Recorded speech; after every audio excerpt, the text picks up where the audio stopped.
Ya pemirsa, sebentar lagi Presiden Turki Recep Tayyip Erdogan akan meninggalkan Indonesia. Nah, saya ajak Anda untuk mengetahui informasi terkini terkait keberangkatannya. Dan kita sudah terhubung dengan rekan Nata Arman di Bandara Halim Perdana Kusuma, Jakarta Timur. Nata, jam berapa rencananya Presiden Turki akan meninggalkan Indonesia dan apa saja nih persiapannya di sana? Baik, selamat sore Reni dan juga pemirsa terkait dengan untuk pada pukul berapa Presiden Turki akan bertolak kembali ke negaranya. Sampai saat ini kami masih menunggu konfirmasi dari pihak istana. Namun yang jelas untuk Presiden Turki Recep Tayyip Erdogan sampai saat ini masih melakukan perjalanan dari Bogor menuju ke Hotel Ritz-Carlton, informasi yang kami baru peroleh.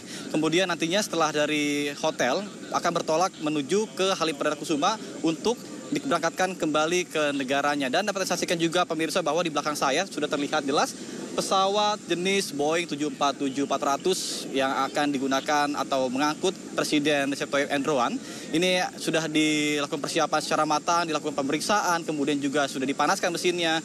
Dan juga ketika nanti dalam perjalanan juga di sekitar kawasan Halim Perdana Kusuma, tadi kami sempat memantau sudah banyak sekali masyarakat yang antusias menyambut dari Presiden Turki Recep Tayyip Erdogan yang akan kembali pulang ke Turki dengan anak-anak sekolah menggunakan pakaian sekolah dari SD, SMP, SMA, kemudian membawa sejumlah bendera Indonesia dan juga Turki, sudah bersiap berbaris di sekitaran jalan. Dan ini pun menjadi suatu momentum yang berharga karena penyambutan dari pimpinan negara Turki tersebut. Adapun untuk pertemuan tadi yang dilaksanakan pada hari ini tanggal 12 Februari 2024 sendiri, tentunya tadi Presiden Turki bertolak ke Istana Bogor Presiden ini sekitar pukul 11 siang, kemudian tiba di sana sekitar pukul 11.30 waktu Indonesia Barat dan langsung disambut secara hangat oleh antusias masyarakat dan juga warga-warga sekitar. Kemudian juga selain itu disambut juga oleh pasukan berkuda dan juga ada meriam-meriam sebagai salah satu sambutan kepada Presiden Turki. Adapun untuk pertemuan kenegaraan membahas pelaksanaan perdana High Level Strategic Cooperation Council atau HLSCC antara Indonesia dan Turki. Kemudian HLSCC adalah forum bilateral reguler tertinggi yang dipimpin secara langsung oleh kepala negara. Kemudian sehingga semua isu strategis dapat dibahas secara komprehensif. Adapun selain itu tadi pertemuan bilateral ini juga Indonesia dan Turki membahas seputar soal isu kawasan dan isu global, terutama soal isu Suriah dan juga Palestina. Dan dalam pertemuan ini juga Indonesia dan Turki sudah melakukan tanda tangan terhadap 12 perjanjian terkait dengan energi, kemudian kesehatan, pertanian, kemudian industri pertahanan, komunikasi, dan juga pendidikan.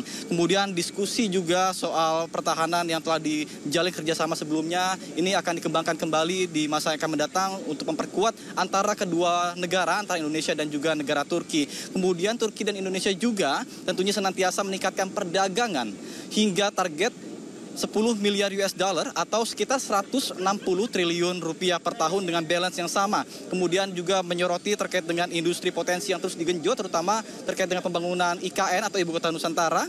Dan Erdogan juga menyoroti terkait dengan potensi pariwisata antara kedua belah negara, terutama Indonesia ini banyak sekali yang menjadi lokasi tujuan berwisata ke mancanegara adalah dari Indonesia ke Turki. Sementara untuk dari Turki sendiri sampai saat ini masih mengupayakan untuk pertukaran, jadi sehingga antara Indonesia dan juga Turki ini menjadi balance untuk sektor pariwisata. Sementara saya kembalikan pada Anda di studio.